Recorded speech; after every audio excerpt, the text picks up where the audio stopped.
In the last episode, we saw the pattern established. Israel failed to drive out the nations. The generation that knew Joshua died. Their children forsook the Lord and served the Baals. God gave them into the hands of their enemies. When they cried out, He raised up judges to deliver them. But when the judges died, they returned to even greater corruption. Now the cycle begins its first full turn. The Israelites do evil in the eyes of the Lord. They forget the Lord their God and serve the Baals and the Asherahs. The anger of the Lord burns against Israel so that He sells them into the hands of Cushan-Rishathaim, king of Aram Naharaim, to whom the Israelites are subject for 8 years. 8 years of oppression, 8 years of foreign rule, 8 years of tribute and humiliation. But when the Israelites cry out to the Lord, He raises up for them a deliverer, Othniel son of Kenaz, Caleb's younger brother, the one who saved them. This is the same Othniel who captured Kiriath-Sepher and won Achsah as his bride. Now he rises to a greater task. The Spirit of the Lord comes on him so that he becomes Israel's judge and goes to war. The Lord gives Cushan-Rishathaim, king of Aram, into the hands of Othniel, who overpowers him. The Spirit of God transforms a warrior into a deliverer. What Othniel could not do in his own strength, he accomplishes through the power of the Lord. So the land has peace for 40 years, until Othniel son of Kenaz dies. 40 years of rest. A generation grows up knowing neither the oppression of Aram nor the wars of deliverance. And in that peace, they forget. Again the Israelites do evil in the eyes of the Lord. Because they do this evil, the Lord gives Eglon, king of Moab, power over Israel. Eglon gets the Ammonites and Amalekites to join him. They attack Israel and take possession of the city of palms. The city of palms is Jericho. The city whose walls fell at the sound of trumpets now belongs to Moab. The Israelites are subject to Eglon, king of Moab, for 18 years. Again the Israelites cry out to the Lord. He gives them a deliverer, Ehud, a left-handed man, the son of Gera, the Benjaminite. The Israelites send Ehud to Eglon, king of Moab, with tribute. Ehud makes a double-edged sword about a cubit long. He straps it to his right thigh under his clothing. A left-handed man. His sword on his right thigh, where a guard checking for weapons would not think to look. Ehud presents the tribute to Eglon, king of Moab, who is a very fat man. After Ehud presents the tribute, he sends away those who carried it. But when Ehud reaches the stone images near Gilgal, he himself turns back. He says, "Your Majesty, I have a secret message for you." The king says, "Quiet." All his attendants leave him. Ehud approaches him while he is sitting alone in the upper room of his palace.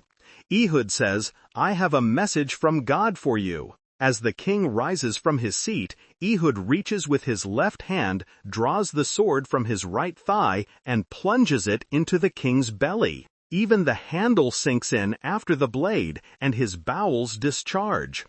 Ehud does not pull the sword out, and the fat closes in over it. Ehud goes out to the porch. He shuts the doors of the upper room behind him and locks them. After he leaves, the servants come. They find the doors of the upper room locked. They say he must be relieving himself in the inner room of the palace. They wait to the point of embarrassment. When he does not open the doors, they take a key and unlock them. There they see their lord fallen to the floor, dead. While they wait, Ehud escapes.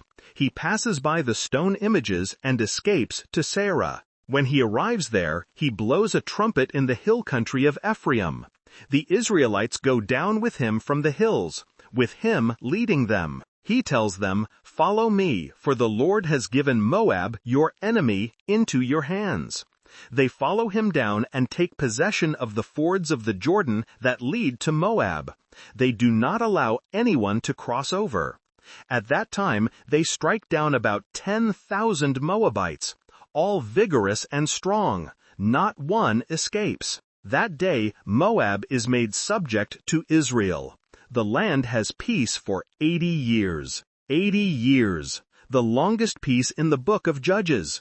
The deliverance of Ehud purchases rest for 2 generations. After Ehud comes Shamgar son of Anath, who strikes down 600 Philistines with an ox goad.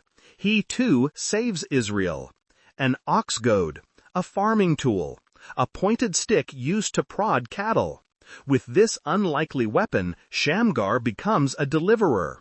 The text gives no details of his battles, no description of the oppression or the cry for help. Just this: 600 Philistines, 1 ox goad, 1 man empowered by God. 3 judges have now delivered Israel: Othniel, the spirit-filled warrior; Ehud, the cunning assassin; Shamgar, the farmer with a cattle prod. The violence of these deliverances troubles modern readers, but the text is not celebrating violence for its own sake. These are acts of liberation from oppression. Ehud's assassination ends 18 years of foreign domination. Shamgar's slaughter breaks Philistine control. The narrative asks us to see the cost of Israel's sin. They must be delivered by blood, because they chose bondage through idolatry. God uses different instruments for different tasks: the refined and the rough, the planned and the improvised, the noble and the practical. All serve His purposes. But the cycle continues. After each deliverance, Israel forgets. After each peace, they return to the gods that cannot save. The pattern is set: sin, oppression, crying out, deliverance, rest, and then sin again. Thank you for listening to this episode about the first judges of Israel. Othniel delivered them from Aram. Ehud assassinated the king of Moab. Shamgar struck down the Philistines. In the next episode, a new threat arises.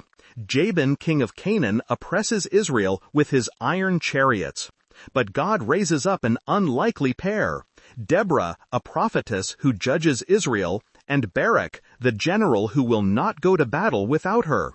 And a woman named Jael will drive a tent peg through the skull of the enemy commander.